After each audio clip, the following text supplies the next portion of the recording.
In the Chiefs' kingdom, 9-0 means, hey, tying a franchise record of 2003 and 2013. Outside of the Chiefs' kingdom, it has been bewilderment. How could that team go 9-0? Is this the worst 9-0 team in NFL history?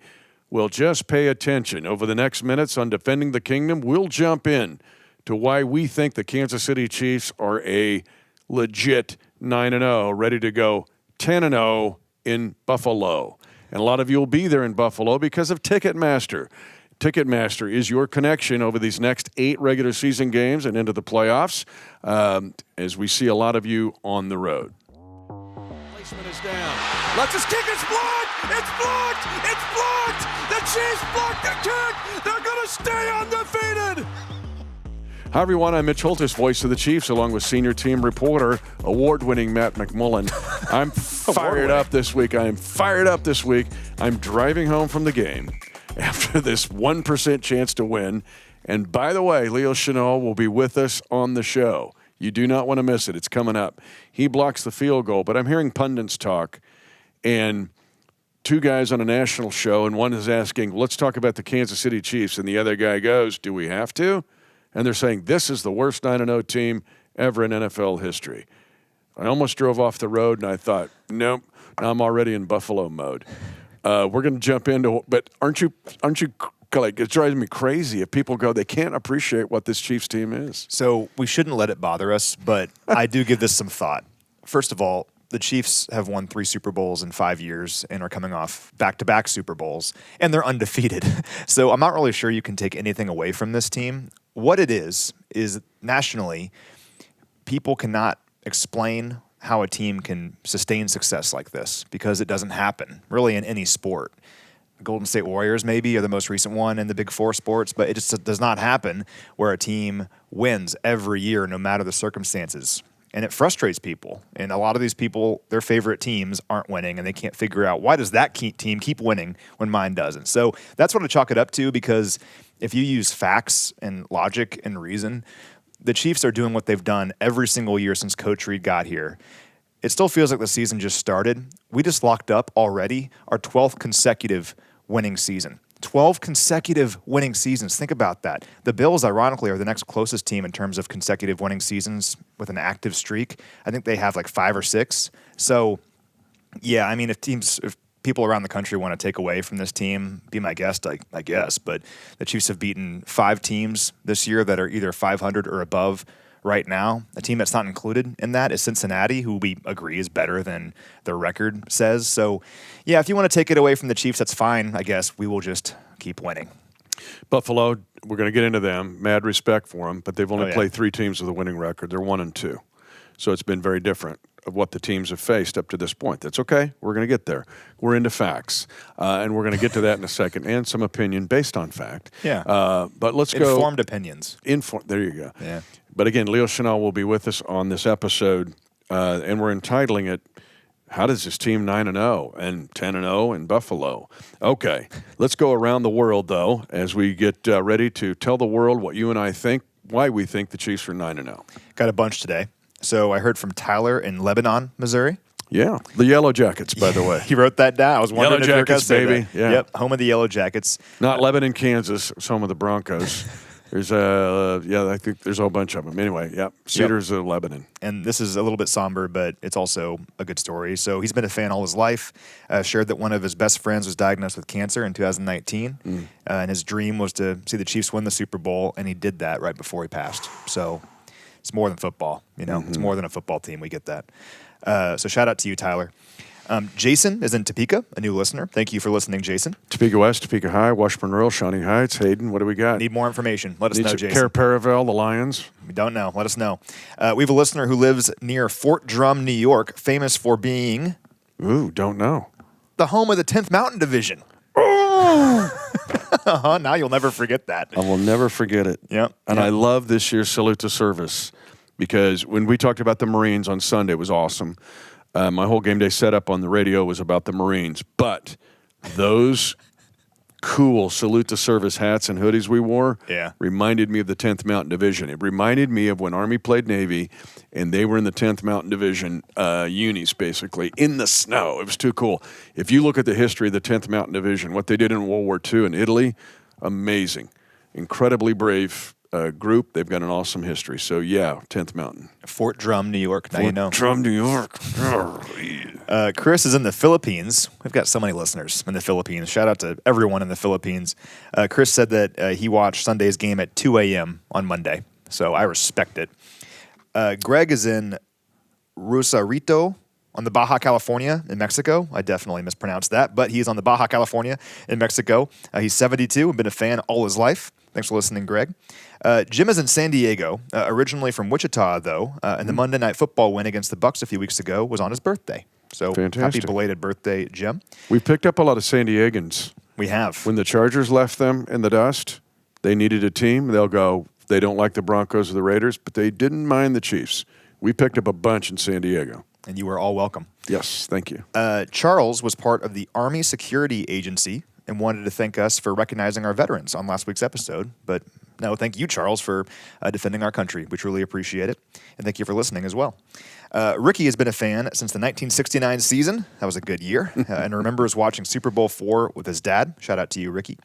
I heard from several people who either have spent time in South Korea or currently live in South Korea, and they are willing and able to help me plan my trip. So thank you to all of you that reached out. I will be reaching out to all of you for your tips and tricks because I don't know what I'm doing. So thank you to everyone. You'll be hearing from me shortly. I cannot wait for you to take that trip. Oh, it's going to be amazing. I'm almost going to need a daily report. Yeah. And it's so cool that you and Nelly get to do that. Yeah, I cannot wait. It's going to be amazing. Awesome. I met Andrew at the game on Sunday. Great meeting you, Andrew. Also met Riley and Cooper at the game on Sunday. They drove in from Arkansas for the game. Great meeting you both.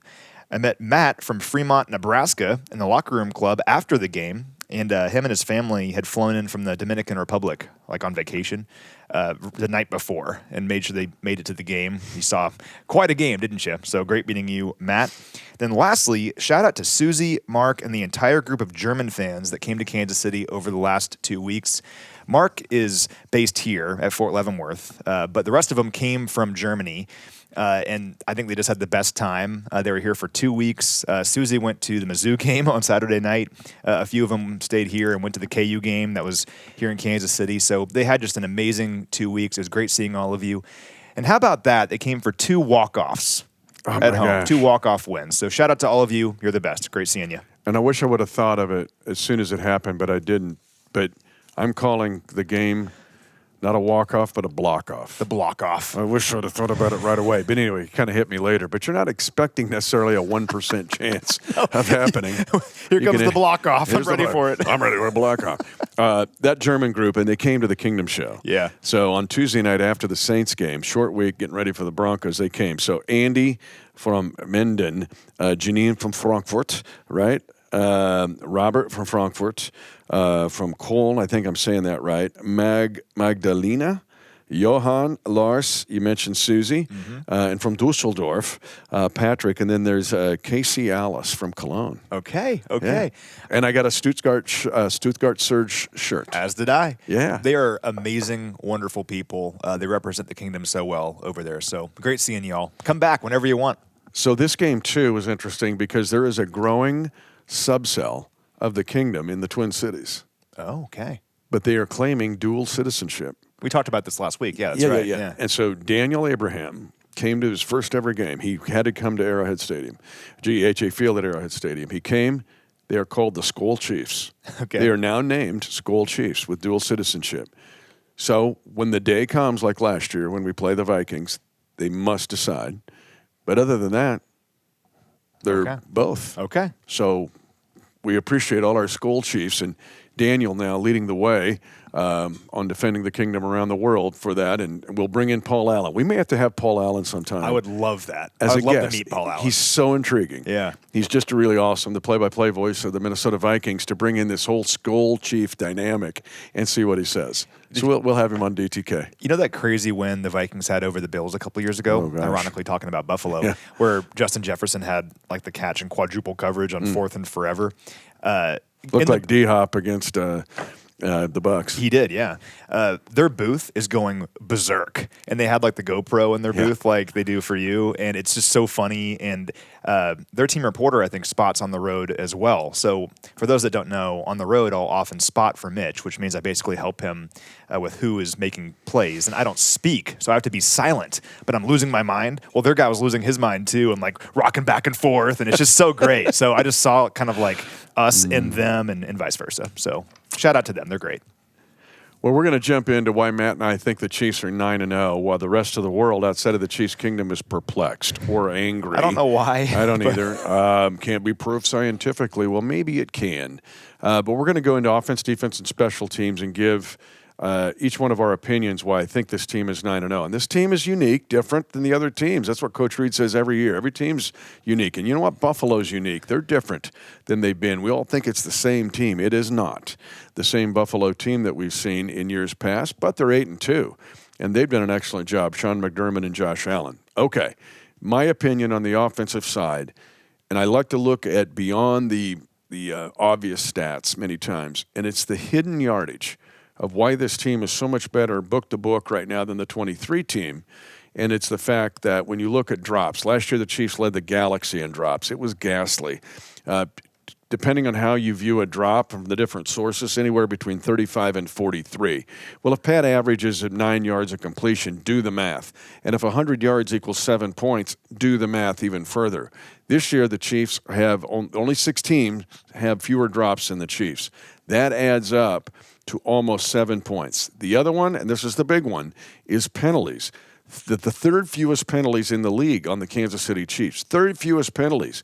And when you're playing a team like Denver or coming up this week against the Bills, who are number 1 in the league in forcing penalties against their opponent, you are gaining yardage back.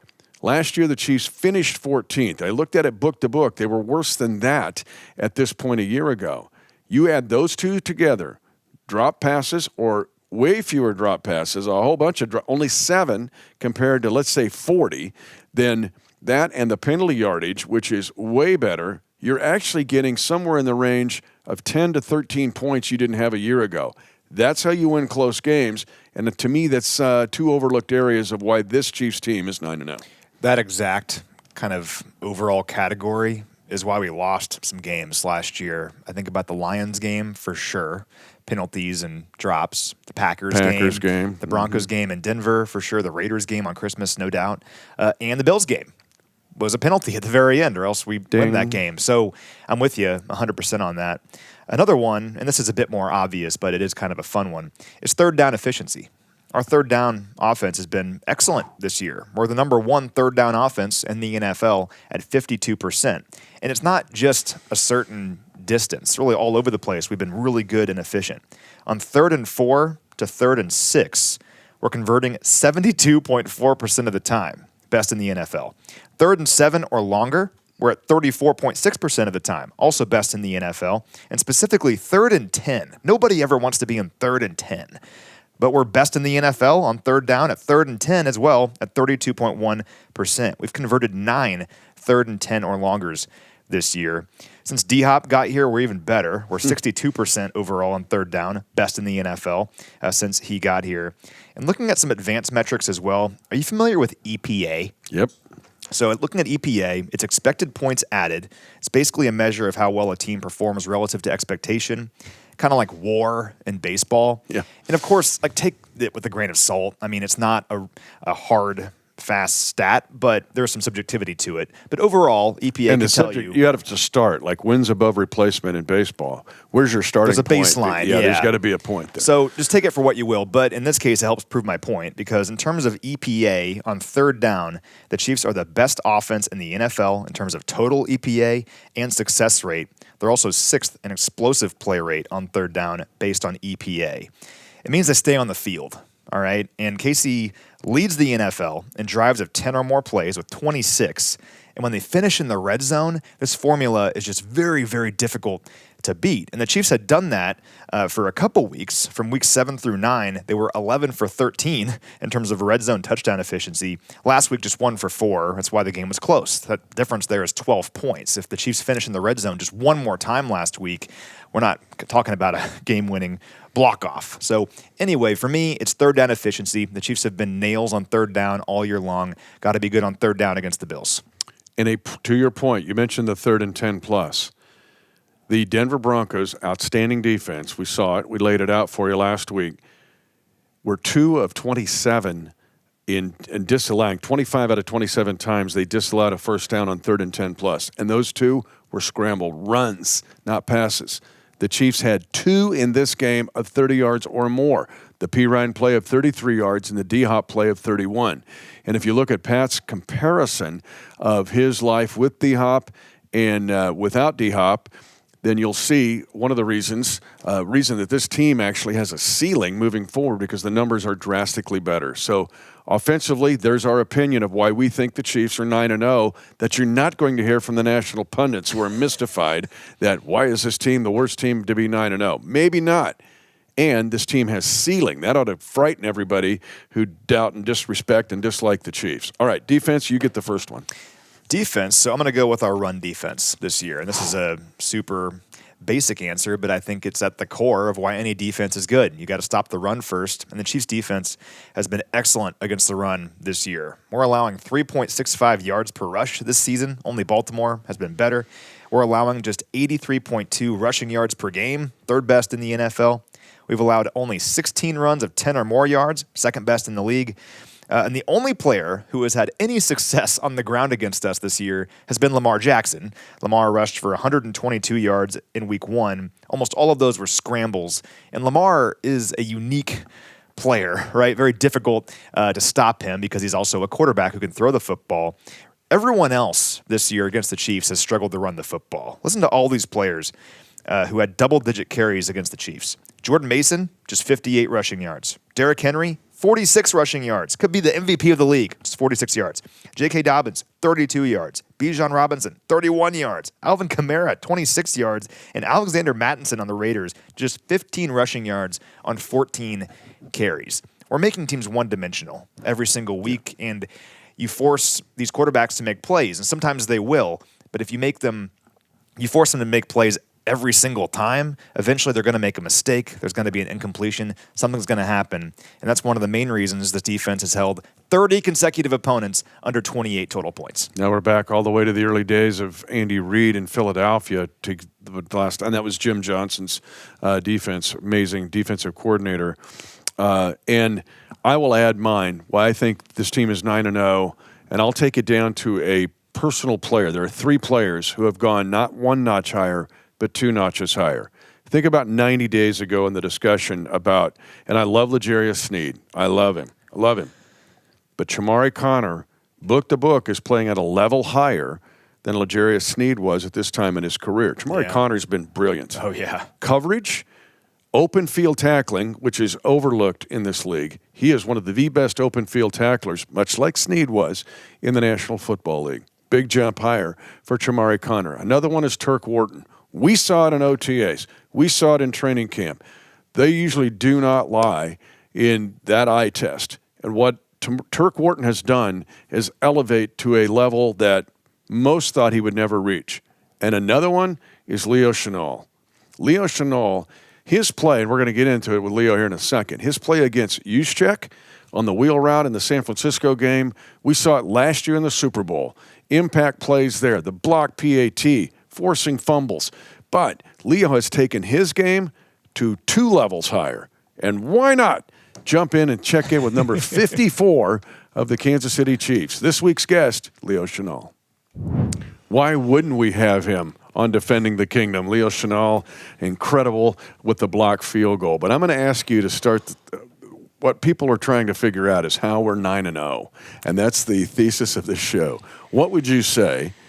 Why is this team 9-0? Because it's mystifying the world. Like the Chiefs should not be 9-0. They're the worst 9-0 team ever. What would you say?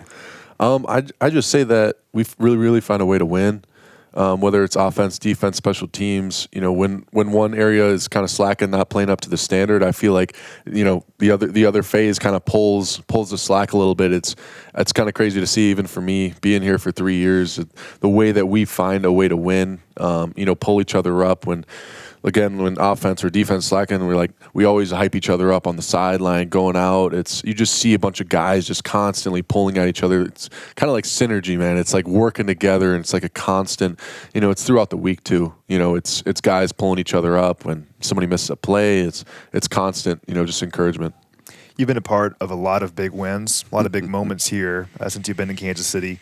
Where does the electricity in the stadium rank, though? I mean, everyone just lost their minds. How cool was that? It's unreal. It was so much disbelief. I was saying earlier, it's like you feel the feeling of the ball, hit. You hear the sound, no greater sound. You sense all that, and you still got to look around, did this really happen? And you just see the smiles and the excitement with everybody, your teammates, the fans, all that. It's so hard to beat, and there's very few moments that I could compare to it. You even got Coach Reed to smile. You were talking about this earlier off camera, but if you watch the broadcast, even Coach Reed is like, whoa, and smiles all big. It's just the best. Yeah. I mean, I brought that up because I'm like, man, this guy, during game, he is stoic. He's so serious when there's a great play, a bad play. He's just always just he's locked in, and just seeing that was okay, that's pretty sweet. I've told Matt this many times. There's no sweeter sound in football than that thump of a block kick, whether it's a field goal or a punt. But the belief that you had when we talked to you after the game on Rewind, the belief that you had, and I'm going to add this one with the question, the class of 22. I was impressed with you guys the first day you walked in the building. But Cochran blows the dude up. You're coming. Karlaftis is coming right behind you. Start with the belief that you guys were going to pull that off, 1% of 1% chance, to that class and the fact that you guys are so strong mentally. Yeah, I mean, to start it off, it's just that unit that we have. I mentioned it. It's the punt return safe unit. It's the field goal block unit. It's anytime, guys are on special teams that aren't normally on special teams, and it's everybody. But that specific group, they're starters on defense. They don't, a lot of people get by with not giving, 100% effort. Maybe they're good 90% effort. But if you watch just our punt return team when they're in, those are some of our biggest plays. When the defense stay is in, they're really going hard every play. You see Turk and everybody running downfield, blocking guys up at the line. And then field goal block, it's just 100%. You go on 15, 20 play drives, and they're just zooming off the ball still. Just Jay Reed, someone I mentioned, I'm constantly competing with him. He's out there way more plays than me, and he's just beating me off the ball, and it's just insane. And we kind of knew okay, we can do this. It's all on us right now, and we love that. We love that we have the opportunity. We've been waiting for times like this, and we haven't had a big play on field goal block all year, and we kind of had a confidence, and we had that coolness too. It's all right, let's try this. Derek Nottie, that's overlooked too. He had a perfect swipe, and the momentum of on the lineman came down, which allowed George to come free right there, and the great get off of Jack and Jay Reed on the outside, made everything possible. And you could see George too; he was about to block it if I didn't. So we just had a great all around just effort there, and then to our class. I think it's really cool to be part of it. We got some great players all around. I could go up and down, the whole list, but you guys know, and we're just doing our best, to help out this defense and do the best we can. But yeah, I mean, I can't say much to it. We just got great players. Let me go back though. You're talking about the defense on the field. How much of that was McColl's punt return against San Francisco? 1, 2, how close were you thinking on the kick six? Thinking you're going to get an Auburn, Alabama kick six out of McColl at the end of the half. Oh, I mean, it's crazy. Yeah, the punt return with McColl, I mean, we have some great returns, with defensive stay. Even last year, the year before, it's almost all our big returns, defensive stay. we got to score. We talk about that too. Like it's coming, and Coach Tobe has constantly pushed us and has been a great motivator for us. We're going to score. We're going to pop one of these because I don't know if Defense Day has really ever scored. Maybe very little. Maybe we want to be the first if it hasn't been. And then what was the next one? Talking about getting the kick six. Oh, yeah. The Auburn-Alabama kick six, thinking, okay, 60-yarder misses. Here he comes. Yeah. Gets it all the way out to the 50. Yeah. I mean, we set up, it's obviously a lot of teams, we go to the bench, setting up for that. And he starts running away, and I'm like, dude, where are you going? I'm like sprinting back, like trying to get a block over there. And like somehow he gets out of it. Jay Reed, like if you watch Jay Reed on that play, he does a hip by, takes out like 2 or 3 guys, just kind of spring them. And, he almost got out. It was like one guy and like barely tripped him up, and then we had a whole bunch of guys, cavalry, just waiting, to lead him in. I thought it was Dante Hall 2003 for a minute. It was so close. Leo, I've asked you this before. When you think about your 2022 draft class and when you were at Draft Fest all those years ago, there was so much excitement about what you guys could achieve. And looking back, 2 Super Bowls, best defense in the NFL, you're 9-0 in your 3rd season now. Just what's it mean to you to be a part of this and to reflect on all the success that you've had in your short career so far and the success you can hopefully have moving forward too? Yeah, I mean, it's been a while, and but it's gone by so fast, especially for me. I'm just a lot of things happening in life, a lot of big things, and it's so easy for it to just let it go by fast and be like, all right, whatever, on to the next thing. But we really do have to like stop and appreciate it, and like look back at where we were and what we've accomplished, and also look at like what we can accomplish still. That's the biggest thing. And I look back to that, the post combine deal, and I remember the guys sitting by my side, B. Cook and Trent.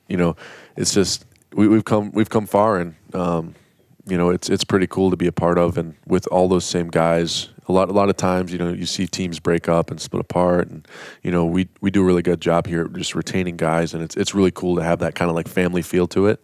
And the biggest thing, like I said, is just keep moving and keep doing more. He had the crowd at day 1 of Draft Fest. Like everyone was like, "This guy's perfect. He's awesome." Well, I asked him, "What do you bring to the Chiefs Kingdom?" He goes, "Violence and physicality." The crowd's like, They go nuts. That's a Scotty for you. It's been awesome to see you grow in your game. And it really, you're a menace now, man. And I thought it just hit warp speed in the playoffs last year. But I'm going to ask you about a single play because I asked Brandon Daly about it. When you covered the wheel route by Juszczyk in the San Francisco game, and I'm calling it on the air going, that's Leo covering him up the field. How big was that play and the fact that how much you've grown in coverage? Yeah, I mean, it means a lot because, going to the draft process, you don't want to like focus on negativity, obviously, as a player. But, I had a GM, talking on the phone that said, like, you're bad at coverage. You'll never get better. He told me that straight up. And, I look at that and I'm like, man, how can somebody say that to me? And I got a long ways to go, but just to be able to improve, and kind of show that, I can improve. And it just means a lot. And that specific play, obviously coaches, Coach Daly is preparing me for that. Like, all right, like you played aggressive right here last time, like, and they have this in their pocket. So just be aware for it. So, we kind of saw it coming because I was, prepared for it. So it's kind of cool to be able to make that and be like, all right, well, I can do this a little bit. Sure. There's losing organizations and winning organizations, and the winning organization gave you a shot, and you're obviously making the most of it. What do you think about Buffalo? Obviously, a big matchup here coming up with Josh Allen and that offense. What do you think about stopping the Bills? Man, it's 100% respect to that team. It's, I was saying earlier, we've had some amazing, historic, iconic battles with it, some historic calls. Oh, yeah.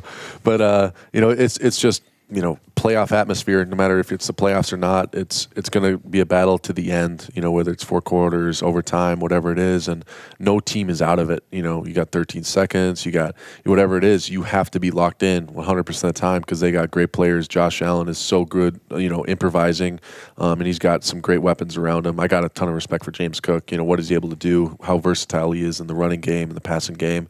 So it's definitely a great challenge. When they go tempo, they'll go tempo. We saw Denver go tempo, and Josh Allen actually took a game over here in 21 prior to you when he went tempo. dealing with tempo offense, especially against Josh and his ability to run and pass, what are the keys as a defense and for you personally?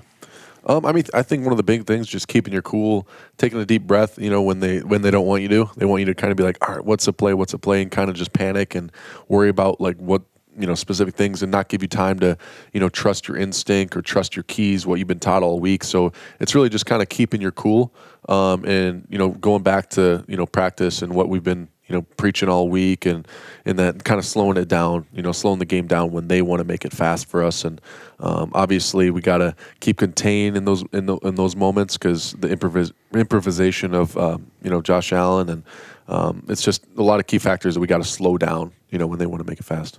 Can we get you back in that 4-point stance in the red zone? What do you say? That's the best thing ever. Oh man, talk to Coach Nagy, man. I've been nagging him a little bit for it, so we'll see. Gonna let you carry it in there? Just dig in there like an old-time wishbone fullback and man, I wish. Slam it in there. I wish. Grantsburg, Wisconsin, 1,381 people. Now, Matt knows I'm a small-town guy that's crazy about football. It's a crazy football town where I grew up. I love it on small-town guys. How cool was it growing up in Grantsburg, Wisconsin as a Pirate?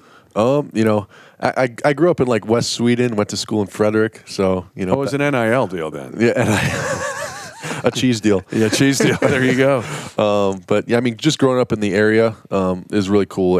It's so tight knit. I already have a big family and everything, so I'm close to my siblings. So it's like a mini town already. But everybody knows like everybody. So it's cool, and there's definitely a community feeling. Like everybody helps each other out. The neighbors, like there's just a connection to it that you don't get, in a big city.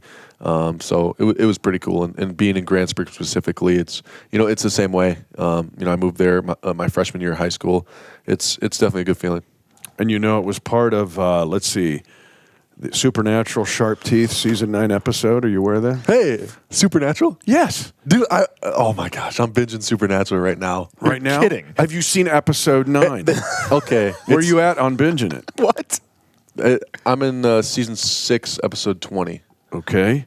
I'm not. I remember that it's filmed in Canada. I was so excited to like see that scene. I'm like, man, this is not Grantsburg. So they It's the faked scene- it. It's like when they shot Ozark, but it was in Georgia. Yeah. Yeah. Sharp Teeth was the episode. Okay, In season 9. Where you at? Season what? I'm at season 6, episode 20. I won't blow it for you. It's coming up. Don't, man. Hey, shout out Jen Snackles, Jared Padalecki. Come on, man. I'm telling you, season 9. It's in. You're in. Grantsburg's in it. Oh man, let's go! Come on, let's man. go. Let's go to Buffalo and go 10-0 with this guy, Leo Chenal. Wow, the Chiefs Kingdom is now discovering more and more about Leo Chenal. He's the best. Just an awesome guy on and off the field. An incredible moment at the stadium. I mean, we've had so many great moments, like I asked him, and great games, but the electricity in the stadium in that moment was just incredible. It's phenomenal, right? And he was right in the middle of it. Another reason why this team is 9-0 and why we've had so much success over the last several years is the Chiefs win on day 2 and day 3 of the draft. And you talked about Tershawn Wharton, undrafted free agent back in 2020, Chamari Connor, 4th-round pick a couple years ago, and Leo Chenal getting him in the 3rd round. A lot of teams hit in the 1st round. That's important. We talk about top 10 picks and all that, but the Chiefs are going to be picking at the bottom of each round every year because we're good. How do you adapt? How do you keep that success going? You find players like Leo in the 3rd round who maybe some GMs, man, that's crazy, isn't it? A GM told him that he would never be good in coverage. Like, okay, the guy's like 21 years old, whatever. Well, he finds a way to be an impact player. And the Chiefs roster is full of guys like that maybe didn't have all the fanfare coming out of college. They weren't a 1st-round pick, but the Chiefs say, let's give you a chance. Let's see what you can do in this system, and they thrive. And it says a lot about the culture here. I loved what he said about special teams. We're going to close it out this way because you and I have given our opinion of why we think this team is 9-0 while the rest of the world is mystified by it. And I love what he said about special teams, even when it's the defense out there on teams and they want to get a return. They almost got it with McCall Hardman against San Francisco. So close. So awesome.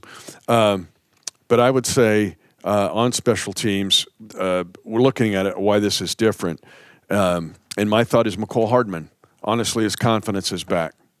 The punt return, his nearly kick 6 at halftime against the Broncos. McCole Hardman is back in the return game with his confidence that he was in 2019 when he started all this with that 58-yard kickoff return in the rally against the Houston Texans. And then there's other contributors, guys like Jaden Hicks, Cam Jones, and others who have Jack Cochran that we mentioned there. But to me, special teams wins games. We just saw it. Literally. And literally just saw it. But attention to detail. Your thought on why special teams in this team is 9-0. The coordinators always speak to the media on Thursday. I can't wait to see just the swagger that Tobe walks in with to the press conference room on Thursday. He's going to be the happiest guy in the world. My answer is Matt Araiza at punter. He's averaging 50.5 yards per punt this year. Only punted 26 times. That's 27th in the NFL. The Chiefs don't punt a whole lot, but on those 26 punts, he's dropped 11 of them inside the opponent's 20-yard line. And think about the formula for the Chiefs this year. So it's this ball control style of offense. It's converting on third down, kind of grinding, just moving down the field. Hopefully they score, but if they don't score, okay, we'll bring out Matt Araiza, maybe one of the best punters in the NFL, pin you deep in your own territory, then let the best defense in football go to work. Let's say the opposition goes 3 and out. They punt. Now we have the ball at the 50. So Matt Araiza, you can break it down a whole bunch of games this year where maybe the offense is struggling a little bit, but he booms like a 65-yard punt. The defense makes a play, and then we score. So the field position game isn't a super fun thing to talk about, but Matt Araiza has been such a weapon for the Chiefs this year. Remember, everybody, it's net punting. Don't look at gross as much as net punting. But when he hit that one in the fourth quarter at the 9, exactly, that was a gigantic play in that game. And then Felix was able to smell out the play that they were waiting to run on the design run by Bo Nix. But to get him stopped back there led to the go-ahead field goal. So yeah, I'm with you on Matt Araiza. So there you go, folks. That's just some of our thoughts of why this Kansas City team is 9-0 and how good is Leo. And can the Chiefs go 10-0 and set an all-time franchise record in Buffalo?